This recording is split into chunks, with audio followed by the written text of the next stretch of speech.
パルスオミアを受けてみたいと思います。痛いですか、先生。熱いのが当たらないチリチリがしないでください。手上げにしておきます。一回だけ打って痛みチェックしますね。全然痛くないです。おお、あとは手上げてください。奥の方をやっていきます。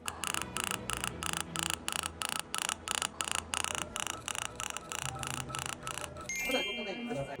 口で深呼吸してこんな感じです。息しやすいような気がします。空気がわっと入ってくる感じが。喉っていうのは徐々にこう上に上がって気道も広がって空気飛び込みやすいなっていうのがいます。暑いなって感じる時はあるんですけど、痛み苦手だよっていう方でも心配なくしていただけると思います。